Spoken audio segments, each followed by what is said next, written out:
The funny thing is, very little thought actually went into that tweet storm. I had basically just been writing down a bunch of tweets. At first, I was going to do one tweet, then another, and another. I'd done a couple on the topic, and then I had a few more, and I just kind of wrote them down idly. And I was thinking, yeah, now there's enough that I'll probably just do a tweet storm rather than just do one. But it sort of sat around my iPad and in my drafts folder for, I don't even remember, weeks, months. And then one night, I just sort of woke up in the middle of the night and I just wrote the whole thing out at like, I think 3:30 or 4:30 in the morning, violating every rule of tweeting and how to make things viral and how to optimize things. And I just went back to bed. And I don't care about audiences, so I wasn't trying to send a certain kind of message or make a certain impression.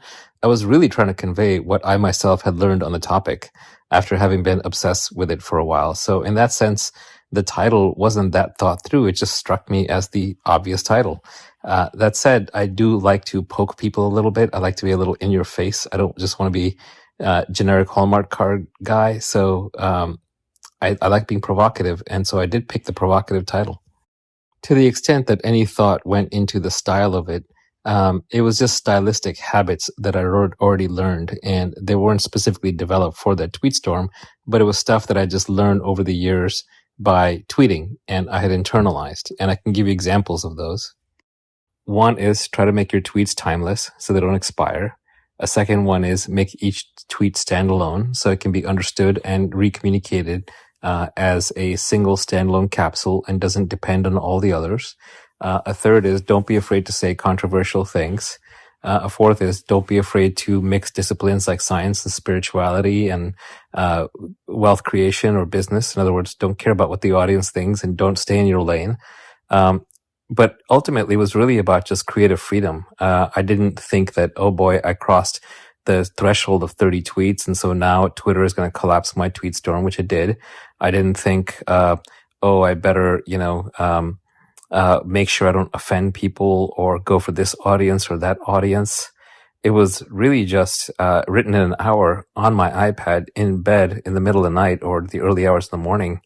And it was just, I had a bunch of tweets floating around, just kind of put them together. And then I corrected some errors and spelling mistakes. In fact, even as I was tweeting it, I was like, oh shoot, I, got the grammar wrong on that one. So I would go back and I would delete a tweet, and then I would have to delete a bunch of tweets and then rewrite the whole thread from that point on. But it was as close to spontaneous as you can get for a Twitter thread. I think the reason it went viral actually is because the knowledge in there is hard earned. It was over a long period of time. And I think there's a lot of truth in there. I think the truth content is high. I think it's a topic that people care about. And I think I was pretty straight up on most things while still taking the long-term view on it. And it was slightly optimistic. But I think most of all because it was a genuine reflection of what I thought and felt and had learned and had worked for me. So that's it.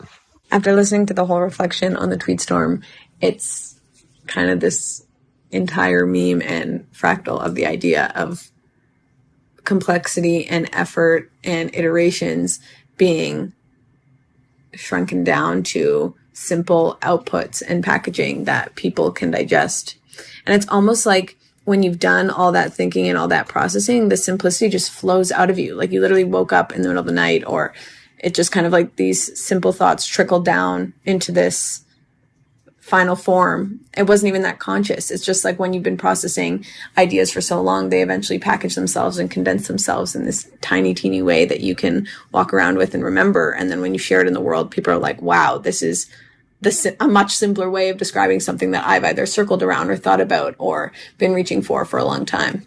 So it's really interesting to just hear how it all came together. Because you were asking about analogies of fertility and creativity per your messages about Naval kind of processing all of those things and then putting it out very quickly and instantly. The analogy there, right, is birth, right? Is you have this cycle where this stuff forms inside of you and then boom, there it is.